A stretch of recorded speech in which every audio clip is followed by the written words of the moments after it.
Welcome. Hi, everybody. My name is Dr. Laura DeVoe. I am in Newton, Massachusetts, a suburb of Boston. And welcome to Build the Era. Let me tell you a little bit about Build the Era. Our mission is as follows. Build the Era is committed to making the Department of Transportation's role in American movement understood by citizens and activating them to engage for smart and equitable investments by the USDOT for better multimodal planning in their communities. Thank you for being here to help contribute to the attainment of our mission, our vision, and help us live our values. This is one of our events. Today we are celebrating National Roundabout Week. If you enjoy your time with us, please make sure you sign up. We'll make sure that all the information about how to be on our newsletter mailing list is placed into the chat so that you can be informed of what's coming up in the future. We make an effort to bring in a variety of educational events mostly each and every month. And so we have a dedicated group of volunteers who make that happen. Tonight's event, Build the Era, is honored to have 4 roundabout advocates and experts with us tonight. Each of them has spent a significant portion of their careers implementing and advocating for roundabouts. They join us in conversation as part of our series on our rules of road safety, where we highlight each one of our rules as part of our commitment to being an allies in action partner of the U.S. Department of Transportation. The Allies in Action consists of organizations who have committed to support and implement the National Roadway Safety Strategy. Our commitment is being honored tonight by having a conversation about the rule of roundabouts, because roundabouts are the safest road design that exists for all users. We believe there need to be thousands more across the country to save lives and to make our communities a better place to live. Since it is National Roundabouts Week, this is a perfect time to have a conversation about this sometimes controversial and often misunderstood piece of infrastructure.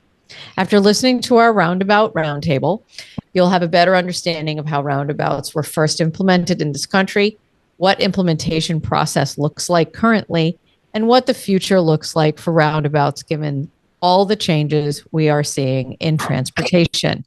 Tonight's conversation is being moderated by our very own Jonathan French, who is also the author of our first book, the first known children's book about roundabouts, called Ronda Loves Roundabouts, featuring our mascot, Ronda. And I don't know if you can see it, I have our little mascot, Ronda doll here. The book has been a game changer for roundabout education in multiple communities already, and we look forward to its continued distribution and impact on knowledge of roundabouts across the country. If you want your own copy, it is currently available to order on Amazon. Now, I'm going to turn things over to Jonathan to introduce tonight's roundtable members and start our conversation. Thank you, Laura. So this is a special treat for me tonight because the gentlemen on this roundtable, some of them I've known for quite a while, and some I've known just in the past few years, but all of them have inspired me, personally, in my education and advocacy drives that I've had. But to introduce our panel, first off, we have with us Per Gårder. Per is a professor emeritus of civil engineering at the University of Maine, where he included roundabout design projects in his courses from 1993 to 2022.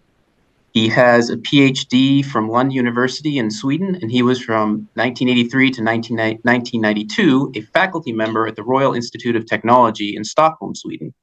His research interest is focused on designing and evaluating facilities with an emphasis on traffic safety. His first work on roundabouts was in 1976 when participating in design and evaluation of the first drop-shaped modern roundabout at a diamond interchange in Sweden. From then on, he's been a strong advocate of replacing signalized intersections with roundabouts. In the mid-1980s, he received a major research grant paid by a manufacturer of truck trailers to implement modern roundabouts all over Sweden. Per started advocating for roundabouts in the U.S. in 1993 with frequent contacts with Leif Arsten And in 1997, he published the Maine Department of Transportation report, The Modern Roundabout, the Sensible Alternative for Maine.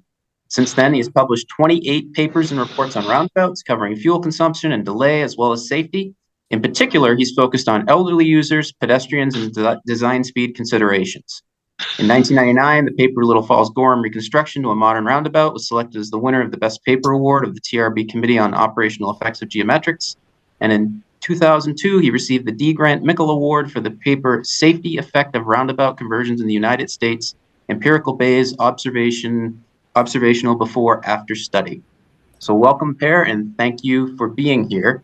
And I should mention, Per was actually my professor at the University of Maine for multiple classes and was really the first one to introduce me to roundabouts. When I was taking classes from him, we actually had our first few roundabouts in the state at that time. So roundabouts are really brand new to Maine, and Per was really instrumental in bringing those to our state. So thank you for being here.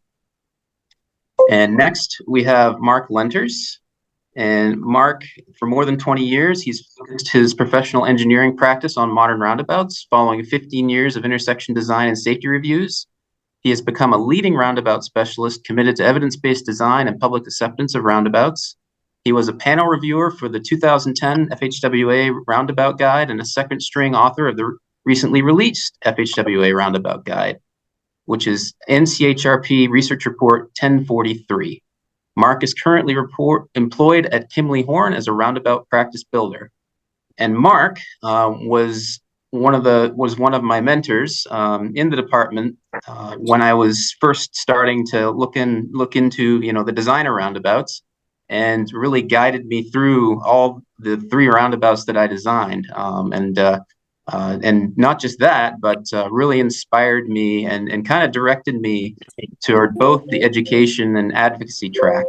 He really was, I think, a pioneer in seeing, the education practices that were out there and how there really needed to be more and better ways to educate folks. So I'm really happy that he has joined us here tonight. So welcome, Mark.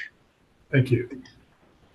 And next, we have Jordan Pike. Jordan is a senior transportation engineer at HEB Engineers in North Conway, New Hampshire. He's been involved with the design of over a dozen roundabouts within the past 15 years and also mentors college students and others on the benefits of roundabouts. Jordan is an active member on the Institute of Transportation Engineers Roundabout Standing Committee. In 2022, he led an ITE project which created a web resource for roundabout guidance available through U.S. and Canadian public agencies. Now, I haven't known Jordan as long, but I also had a project for ITE, and I've just been inspired by his drive and his efforts in New England to try to further the roundabouts, which is kind of one of the hardest places, I think, to sell roundabouts, because I think everybody's used to the term rotary and are very familiar with the rotaries of old. So New England is a very difficult place to advocate and implement roundabouts. So I'm very happy that you are here tonight, Jordan, to give us that perspective. Thank you, Jonathan. And finally, yes, last but not least, we have Ken Sides. Ken is a licensed professional engineer and is accredited by the Congress of New Urbanism. He has more than 25 years experience managing innovative transportation engineering projects and stormwater projects. He's been instrumental in some 40 modern roundabout projects, including the first high-profile modern roundabout in the United States in 1998. And he has authored several articles and given innumerable presentations and webinars. He is a long-standing member of the TRB Roundabout Committee, serves as chair of the ITE Roundabout Committee, and is a paper reviewer for TRB. Ken is a certified instructor for the National Highway Institute and is a league certified instructor certified by the League of American Bicyclists. Ken is currently employed as a senior transportation engineer with Sam Schwartz Engineering, a T.Y. Lin company. And Ken, I first met on the Roundabout listserv, the Kansas State University. I think Gene Russell is with us tonight, who started that up. And we've had some good conversations on that listserv, but I've always admired Ken's passion and especially his continued advocacy and drive to further, roundabout implementation in the United States. And very happy that he is also here with us tonight. So welcome, Ken. All right, so we'll start things off as I had mentioned, kind of the first thing I learned about roundabouts was through one of Pear's classes. And it was really through kind of my experience designing them that really got me to want to start to advocate for them and educate others. So I will ask, that's my first question to the panel, is when did you first learn about roundabouts, and what was it that caused you to devote such a large portion of your career wanting to advocate for them and educate others about them? And I will start things off with Ken. Good thing I read these questions ahead of time. I was working for the city of Key West, which is at the very end of the Florida Keys, as a stormwater and transportation engineer, when I brought in a fellow that worked for Florida DOT by the name of Dan Burden, who was the bicycle pedestrian coordinator for Florida DOT. And he came down with a whole bunch of people for about 10 days and was a force. Anyway, so I found myself unemployed a couple of years after that, and several years after that. And Dan invited me to join a group for a long weekend at a retreat to write a book.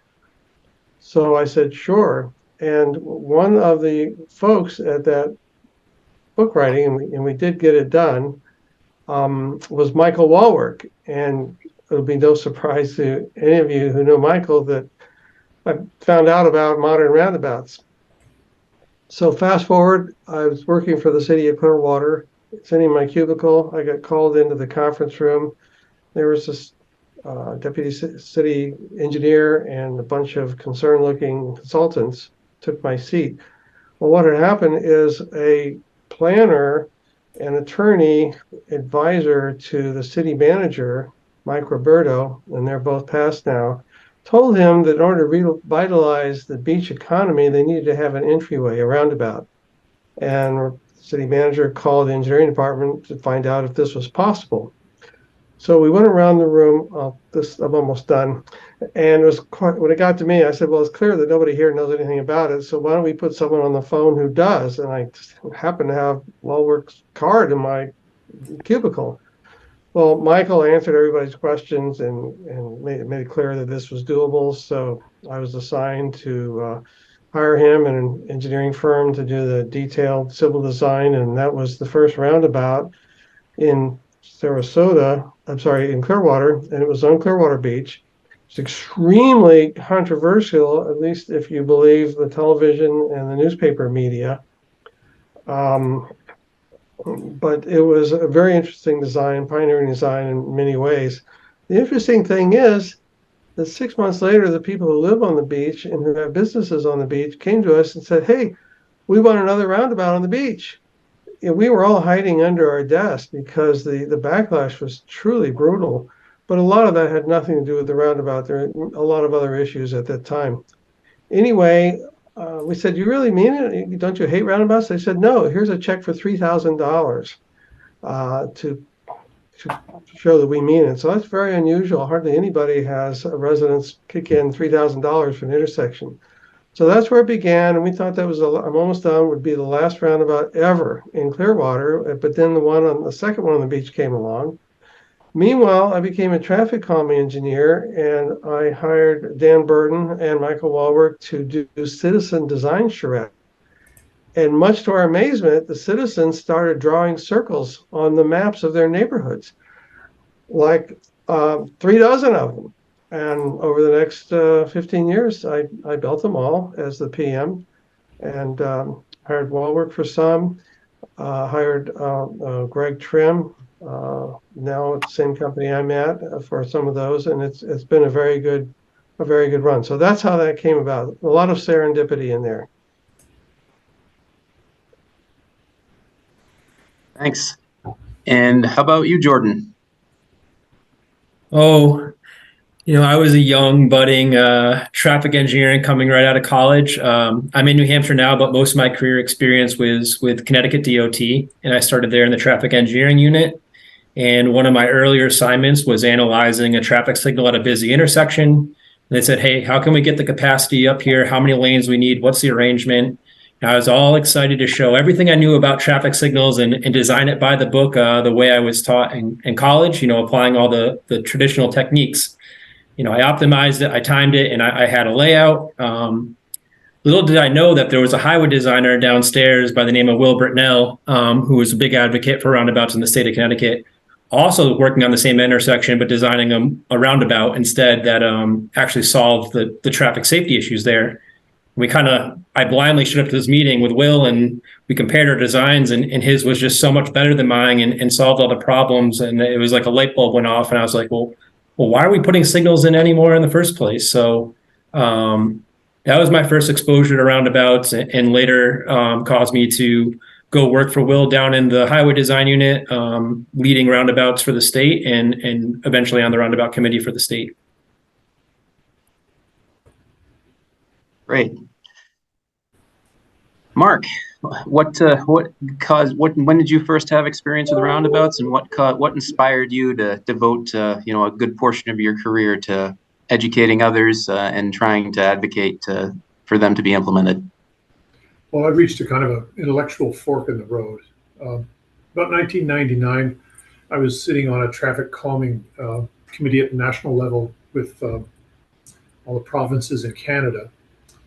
And the idea of traffic calming and traffic calming circles was on the table. And what type of control would we apply to traffic calming circles? This was maybe 1998. And so we were canvassing jurisdictions around North America, in places like Seattle that had a lot of traffic calming circles. We're getting success with those. So I began to look into roundabouts and traffic calming. And I came across very few references. Back in those days, there might have been 3 or 4 websites at the time, so you didn't find too much information. I came across a gentleman named Leif Auerston and another gentleman named Howard McCullough, who works with New York State DOT. And Leif was a little bit of a pioneer of modern roundabouts, but in my practice as in road safety, I did a lot of safety audit work. And I found that the toolbox was very shallow when it came to countermeasures for injury-type crashes. And so I found a report that Per Gårder authored. It's interesting he's on the call, because it was a Y2K safety report by the Insurance Institute for Highway Safety. I dropped the text reference to that report in the chat. If anybody wants to grab it, you can Google it and find it. Actually, you have to request it by IHS. I think it's out of print. But that was really a turning point for my career, because I realized that there was only a limited amount of work I could do with signalized intersection safety and countermeasures. And along comes this roundabout. And frankly, we haven't seen a piece of infrastructure come along in about 75 years that shows this much promise and benefit in terms of road safety. The last time we had something like this appear in our toolbox was the interchange, and prior to that, possibly the traffic signal. But the interchange, and 50 years go by, we tried circular intersections. The larger variety of rotaries and circles didn't work so well.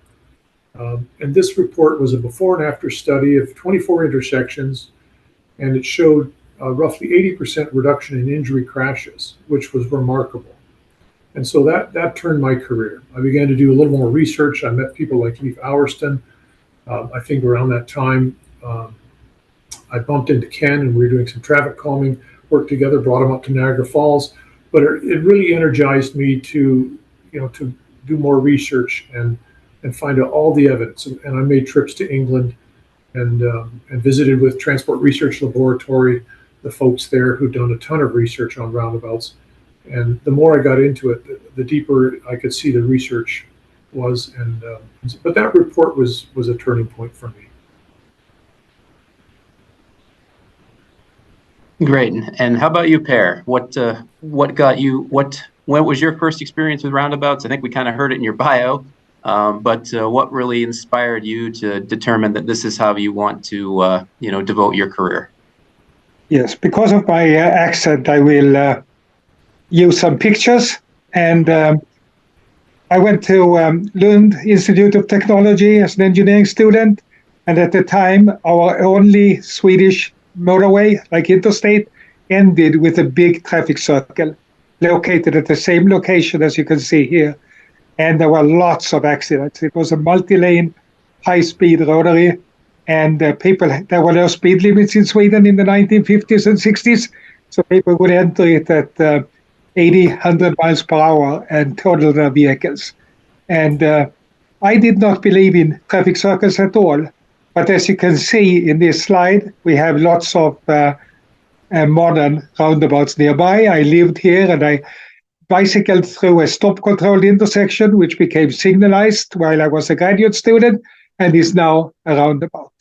And in 1976, as my bio said, I was part of help to design a little bit and to evaluate this first drop-shaped or pear-shaped roundabout at an interchange. Sweden had just changed from driving on the left-hand side to the right-hand side. So the exit ramp used to be an entry ramp, and there was absolutely no visibility coming up here. And people came off, and there were lots of collisions.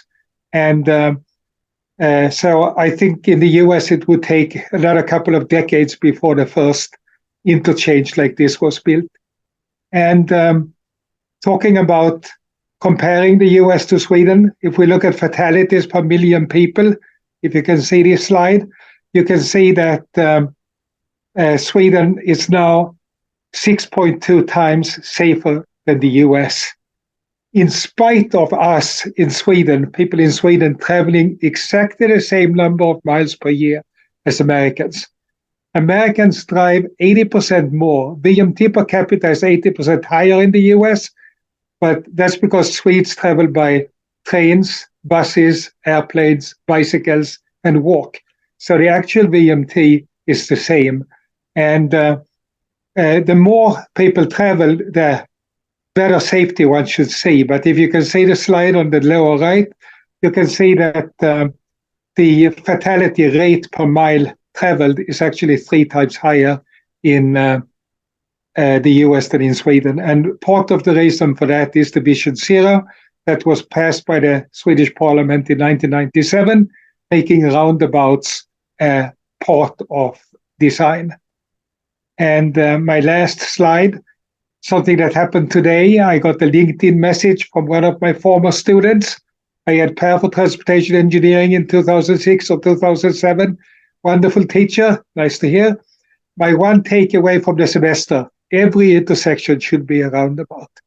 And people used to make fun of me to say the solution was always a roundabout. And when I started saying it in the 1990s, I can understand that there wasn't much fact behind it. But now I think that most people in America agree with the Swedish experts and English experts that every intersection, wherever we can afford it, should be a circular intersection. Thank you. Thank you, Per. I think we're trying to get there. I don't think we're quite there yet. There's still quite a lot of love for the traffic signal out there among our society, I think, just because it's so ingrained. But you folks had kind of touched on, when we first got roundabouts, and really I was having kind of a reflection that it's been over 30 years since the first roundabout was installed in the United States. And really, when we first installed roundabouts in the United States, it had been 30 years in Europe since they first were installed in Europe. But yet, we still don't have the same acceptance level as those EU states had by the 1990s. So I guess the question is, why haven't we seen that same acceptance and implementation level here in the US in that similar time frame? What did they do differently in Europe to sell roundabouts, starting in the 1960s and moving forward, that we really haven't adopted yet here? And I'll open it up to anybody who wants to address that one. I could make a comment, and that is that in the US, DOT is a service-oriented agency. You have to keep the people happy.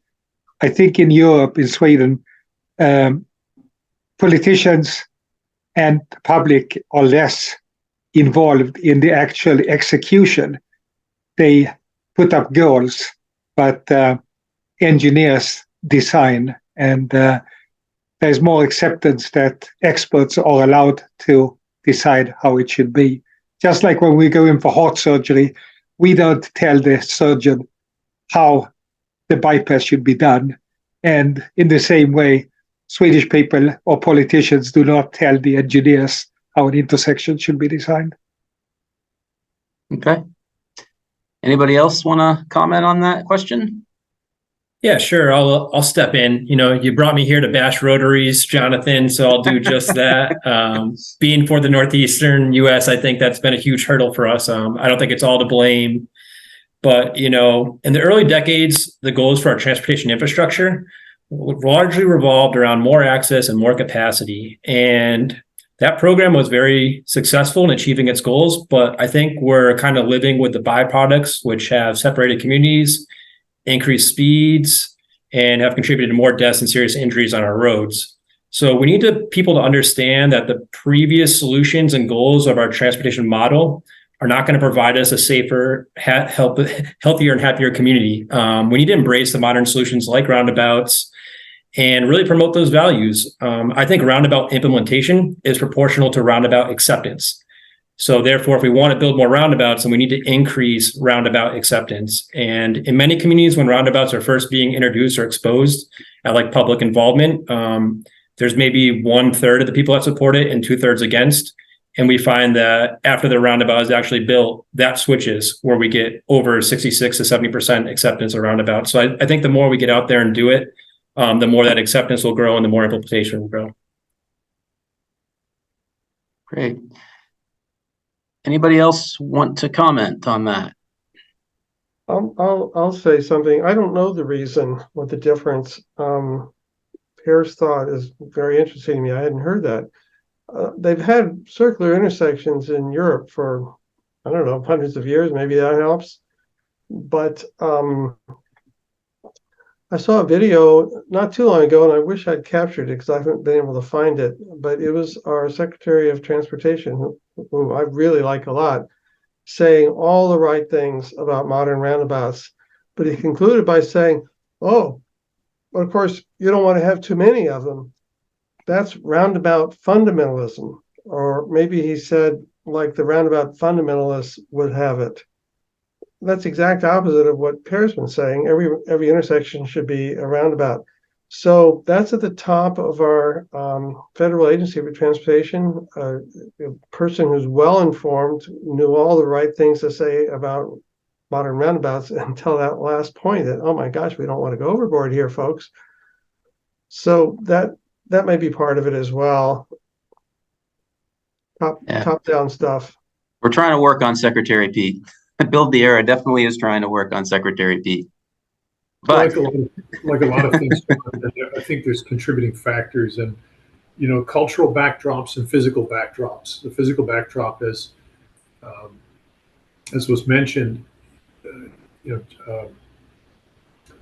rotaries, traffic circles, unconventional circular intersections that have high speeds. If you look at the history of roundabouts in the United States, where they began to become accepted and where you saw proliferation was generally in the West, where we have very few unconventional old style traffic circles. And so some of the early interchanges in Vail and Avon, Colorado, a couple of roundabouts in Maryland, but the programs really took off in states like Colorado and Kansas that didn't have a lot of old circles. The cultural backdrop, and I think one of the reasons why we're still struggling, we're going to get to that in education conversations, is our culture of driver training. And here in North America, it's a right to have a license. And in Europe, it's a privilege. And so the rigor of driver training predisposes us to weaker driver capability. We have the same cognitive abilities, reaction times, and visual acuity as drivers from all over the world, but we don't drive as competently and as safely as other countries. So when you introduce an unusual device, and one of my favorite books is Human Factors in Traffic Safety, and it says the success of any traffic scheme is dependent on two things: the quality of the design and the adaptability of the driver. And I think we've licked the quality of the design issue because we're publishing our third national guide. And so we've got that piece beat up, but I don't think we have the driver education acceptance side. Yeah, So I totally agree with you there. And I think that's, we're trying, obviously, the early education piece with our book, but really that, and doing the deep dive I did with ITE, and just in seeing that there weren't enough states that required driver education, but then we're talking about the word driver too, and there are so many people now, especially your younger generations, who aren't driving anymore, and they're still going to use roundabouts as pedestrians, as cyclists, as other modes. So and the roundabout's the safest, really is the safest option for them. Even if they're not driving, the roundabout is still safer than the other intersections that they could potentially pass through. Getting back to Per's point Yeah. about transportation being service agencies or popularity agencies in the United States, as I mentioned, the first roundabout in Clearwater on the beach was enormously controversial, at least if you believe the media. And yet there were 3 dozen. All the remaining ones were proposed by citizens who also got all the consensus. In the case of all but the second beach one, which they had a check, were petitions signed by property owners. And the residents designed the roundabouts into their traffic calming plans and went out and got the petition support. Only the first roundabout, only the one controversial roundabout, was proposed by government. All the rest were bottom up, not top down. The other thing is, safety doesn't really sell. Volvo found that out decades ago. And plus people don't think they're safer anyway. So, we've been using the safety message in the United States for a quarter of a century now, and the results are dismal, as Per pointed out. Yeah. So let's switch to that a little bit, but because we have seen some pushback, especially from vulnerable road users, pedestrians and cyclists, and especially cyclists, about roundabouts and safety. Yet we know unofficially there have been far fewer fatalities at roundabouts than at signalized intersections. So why do you think there's that misperception out there that roundabouts are less safe than signalized intersections for vulnerable road users?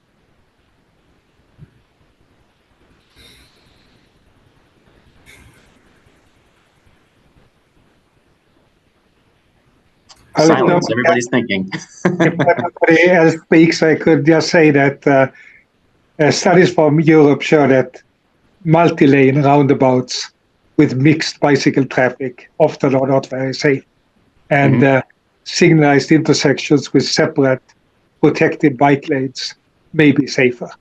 And I know at least one roundabout in Sweden was removed and replaced with a signal.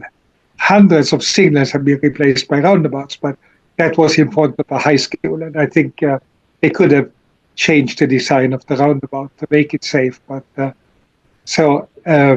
in Sweden, they build a lot of tunnels and overpasses. If you looked at my first slide, where I said I used to bike across it, there's actually tunnels nowadays. And the cost of building overpasses or tunnels is exuberant, and we cannot afford that. But low-speed single-lane roundabouts can obviously be operated very safely by bicyclists.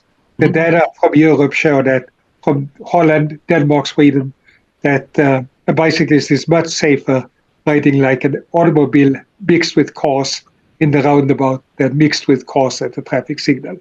And I think for pedestrians too, I cannot speak to visually impaired pedestrians, but for all the people, the refuge island in the middle, having traffic from one direction, as long as it's only one lane to cross, it's the safest it can get. And if it's a multi-lane one, as we know, other measures may have to be taken. But I couldn't answer your question. I think you sort of did, and I think, would you say that obviously in Sweden, you have a lot more cycle traffic, and I think that's one of the things too, is that we don't have, it could be avoidant. Do you think it's an avoidance thing that we're not having a lot of cyclists take roundabouts because they are very intimidated by them, so they try to avoid them, whereas they're more integrated, say, in European countries? A comment. Roughly a third of all fatalities in Sweden involve unprotected road users, pedestrians, bicyclists, and motorcyclists. So, and if we look at bicyclists in particular, well over half are above 65. So it's not young bicyclists, it's not able-bodied 40-year-olds, but it is people that are my age or older that continue to go shopping by bicycle. And somewhere in your 80s or 90s, the traffic environment becomes too complicated for bicycling. And I don't think in the US we have elderly bicyclists at all to that extent. So we have a different situation here. Yeah. Anybody else? Go ahead, Mark. Yeah. Again, you look up the backdrop of how we handle interaction at intersections, and we're quite accustomed to what I call a positive exchange of right-of-way, a clear and definite exchange of right-of-way at intersections, and it's in the form of a push button or a walk signal. So when you take that element out of the equation, the human factors has to only resort to expectation and how motorists and pedestrians and bicyclists approach conditions where there is no control and they're used to control. You can see the uneasiness that develops in the form, for pedestrians to have to cross at grade with only their sense and perception. And so young pedestrians and older pedestrians. So it's understandable that we have, again, a backdrop of cultural bent for traffic control devices to exchange the right of way. And so when you bring something like roundabouts along, it's well, I don't know if we can pin it on culture. That might be too easy. The reason I say that is because I worked with a resident and we designed a lesson plan for the local county, Pinellas County driver's ed instructors to teach a session on a class on roundabouts. And they invited me to sit in on one of those. These kids had no problem with roundabouts. Yeah, it was just another topic, no big deal. None of the pushback that we see with adults. And they grew up in the same culture we did. So it may not be culture. It may be more of what you're introduced to early on as a norm. And this circles back to the great contribution that Jonathan and his illustrator have done with Ronda Loves Roundabouts book. I'd like to give one more comment. Sure. All of us come to roundabouts through traffic signals, it seems like. My PhD thesis was pedestrian safety at traffic signals. And the conclusion was that it cannot be gotten. Only 10% of accidents in Sweden were caused by drivers running red lights. So that's not a big issue. It is jaywalking pedestrians and turning vehicles. Mm-hmm. And the obvious solution, I thought, when I started the project was to have scramble, that pedestrians wait for cars and then all 4 crosswalks have green or walk at the same time. But nobody will wait for that scramble phase, or very few people will wait. So, and actually, the people who wait are often less safe. The people who wait for a gap and cross in a safe gap are often safer than the people who wait for the walk signal, because a turning vehicle might show up right then. Yeah, it's interesting you mentioned that, because they're really the user equity piece, I think, is a big thing with roundabouts. Something that just really, when I was doing some research about the pedestrian laws that are out there, really the only place where you essentially give up your right of way as a pedestrian is at a signalized intersection. Basically, if you have a marked crosswalk, you have the right of way to cross the immediate side of the road, at least in most states. So it's just interesting that that folks think that signals are more equitable. Now, granted, we're talking There are, I think exceptions, and we're still trying to improve roundabouts for especially folks who are blind or who have the visual disabilities. But I think, for, just that general user equity piece, I don't really know if you can beat a roundabout. Would you folks agree with that? Yeah, I agree, Jonathan. I think that's one of the most understated benefits of roundabouts is the non-motorized delay piece. There's so much less delay for pedestrians and bicyclists at a roundabout compared to waiting for the old push button. And it's one of those things that just kind of goes unmentioned oftentimes.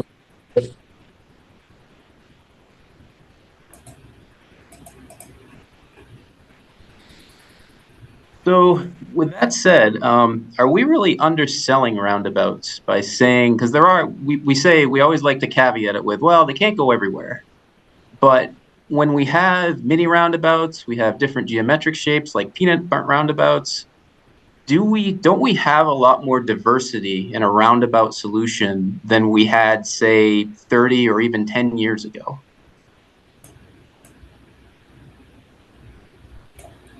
So, my name is Connie Razor, and I'm the WSDOT Railroad Liaison. So, the reason why I joined this group was because I wanted to hear other people's perspectives, and also to hear anything about people putting in roundabouts near railroad crossings.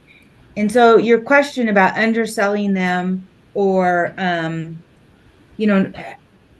acknowledging the diversity of the style or potential treatments, this is where I think I can add a little thought, and that is that I think that a lot of people in the community, in various industries, different modes of transportation, their first reaction is no, and we have to prove that it will work. And I face this with the railroad community.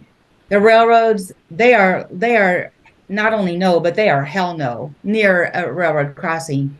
And so for the last decade, in my role in Washington State, we have a lot of roundabouts. We love roundabouts. They work great here. They say, I will very often say, roundabouts save lives every single day.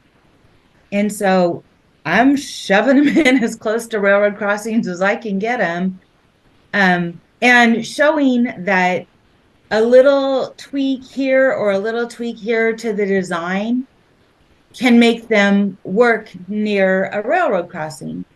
The other kind of aspect that I have, I guess, sort of a personal opinion about is that people in the traffic signal business, people who sell traffic signals, people who make their money off interconnections of preemption timing from a traffic signal to a railroad crossing, they have been extremely vocal. And I can't help but wonder if that vocalism is due to, if you don't put in a signalized intersection, we're not going to make any money doing the jobs that we do, which is designing traffic signals or designing interconnections between railroad crossings and traffic signals. It seems like they're very vocal, and it also seems like I'm on the National Committee for MUTCD, and it just seems like almost a little bit of a conflict of interest for them to be so vocal about something that is taking away business from them. Like the people who are intimately involved in railroad preemption of a signal are the ones who are fighting it the most. That's what I've seen for the last decade. But I do want to say that it is possible to put them near railroad crossings. A few design tweaks, a few considerations, a few other data points you have to collect, things that you have to consider. I've got them in near railroad crossings, and I'm very proud of the work WSDOT's done on that. Great. Well, thank you for saying that. So just anyone from our panel want to address the part about the diversity?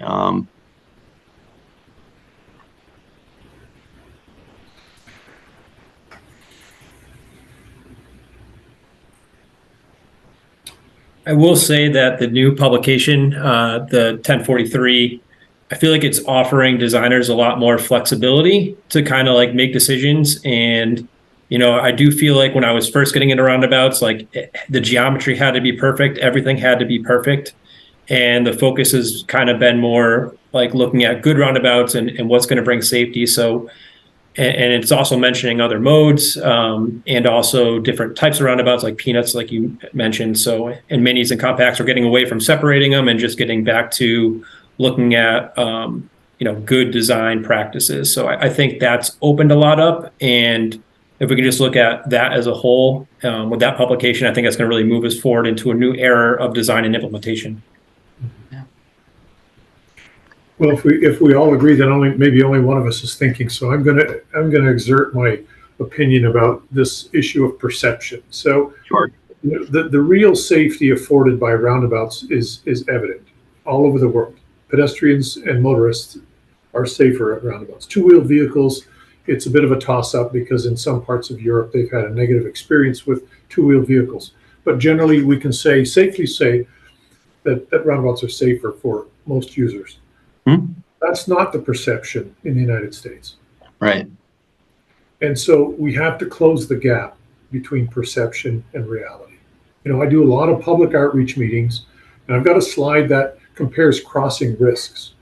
And, to someone who's a little frightened of something new, perception is 9/10 of the truth for them. Absolutely. So, and since access is a civil right, if they perceive that it's not safe to cross, we have a problem. All of us have a problem. And so it's not enough to boast statistics. We have to bring the user into an understanding through experience, through training, through national campaigns. I think we're not doing enough. We're equipping ourselves. We're helping agencies.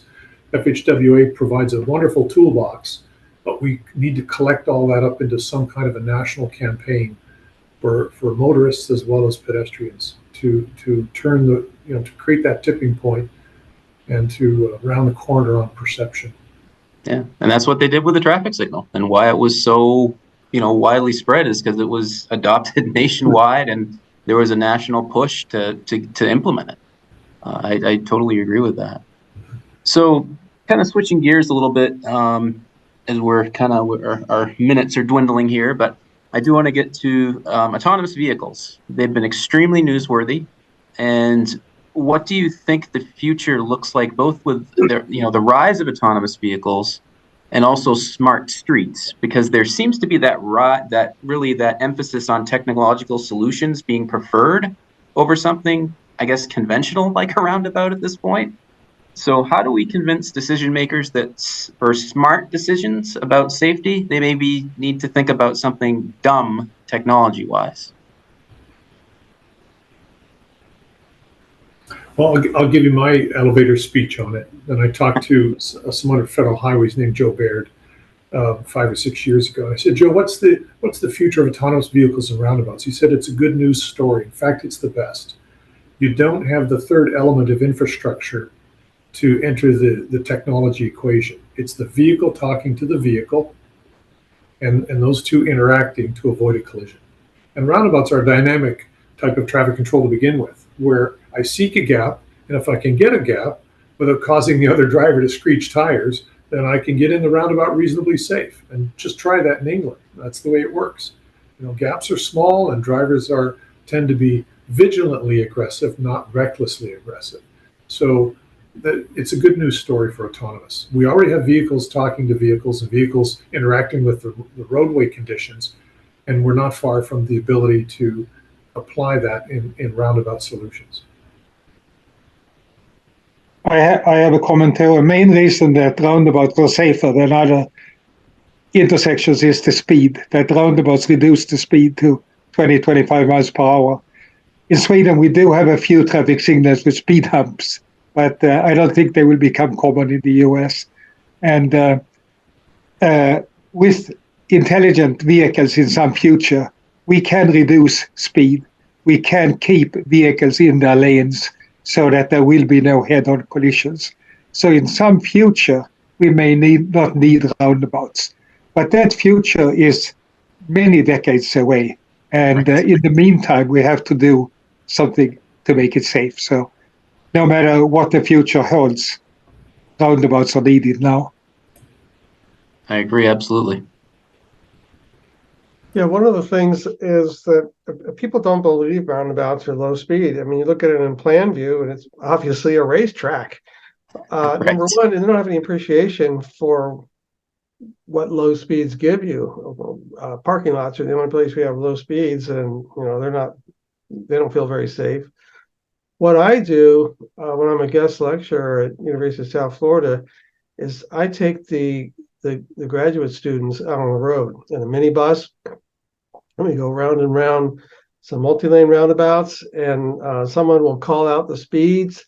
The driver picks about 17 or so, 19 for a multi-lane roundabout, and everything's fine. Then I ask the driver just go a little bit faster, and everybody's pinned against the side of the bus, centripetal force plus negative super elevation, and the speed is 21.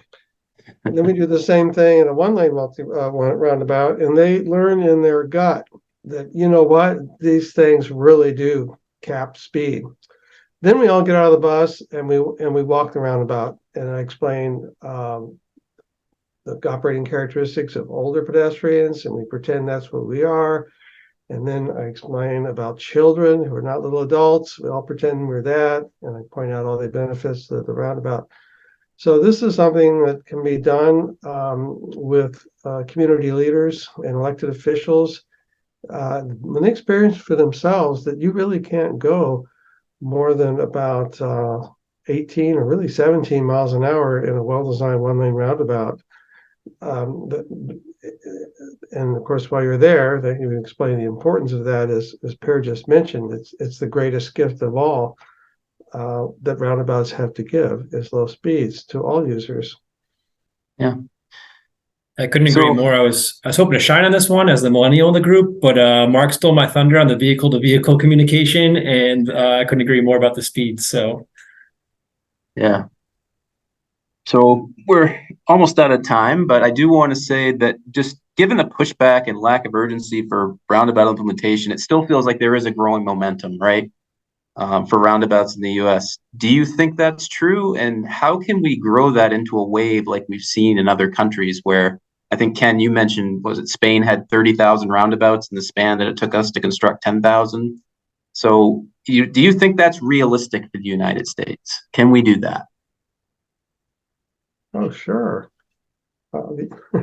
They cost about the same or less, especially life cycle costs and signalized intersections, and we'll be building tens of thousands of those, each one of which will have 10 times the fatality rate of a modern roundabout.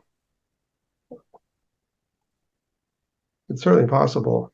Yeah. Anybody else? Your thoughts on what you see for, like, realistically for the United States here? Do you think we can get a wave of roundabouts going to, so we can get thousands and thousands more like we really need? And has built some very low-cost roundabouts in Florida, like $20,000 ones. And I think we should attempt to build more like collector roads meeting with very simple roundabouts. And they may not be perfect, but they would be much better than what we have today.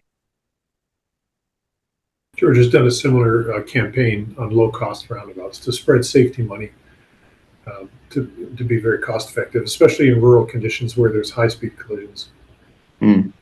Absolutely. All right. Well, I think that pretty much wraps up our discussion. I will turn things back over to Laura. Could I be indulged 30 seconds? Sure, Ken. Go ahead. Thank you, Laura and Jonathan. Well, of course, Ronda Loves Roundabouts is all about children, and I've had lots of opportunities, webinars and teaching these National Highway Institute courses for the last 5 years to poll engineers. You can have polling slides with Adobe Connect and some of the other, or even an independent polling website while you're doing the webinar. And I've discovered that apparently there's not a single engineer, maybe not one even in this audience, who knows what proportion of the population is too young to drive. It's 16% nationwide, let alone what that proportion is in their community. Well, why would they know? They don't even think about the children. And by the way, you throw in another 17.3% of persons who are 65 or older, you're talking 33%. A third of their user population is not like them, between 20 and 65 years old. But they don't know any of this, not one of them. And why would they? It's not mentioned in any course. It's not mentioned in any manual. Nobody puts any emphasis on it. A third of the user population. And the other thing I was going to just read very quickly. This is from the University of North Carolina Highway Safety Research Center. I call it operating characteristics of children. Compared to adults, children have a narrow, and all this loads well for modern roundabouts. Children have a narrower visual field, less ability to isolate sounds and determine the direction of approaching traffic by auditory clues, less ability to judge closure speed. Children cannot understand complex situations or focus on multiple thoughts at once. Children have a desire for constant motion, and once in motion have a compulsion to complete the motion. Children are more prone to fearlessness and less able to perceive risk. Children assume adults will assure their safety. They live in a self-centered world, young children, where fantasy is mixed with reality. You won't find that in AASHTO Green Book or anything else. I did look over the 2010 issue of NCHR 672 a few minutes ago. There are 8 references to children, but they don't have any of this content. So the transportation profession has essentially zero awareness or consciousness of how many children there are and what they're like. They're not little adults. Thank you, Laura and Jonathan, for indulging that. Thank you, Ken. And thank you, all of our panelists. I want to thank everybody. This has been really informative. I want to thank we have so many new people. So I would like to invite you. Jan was kind enough to put the newsletter subscription information up in the chat. Want to make sure that we copy that as well. So I'm going to put that up again.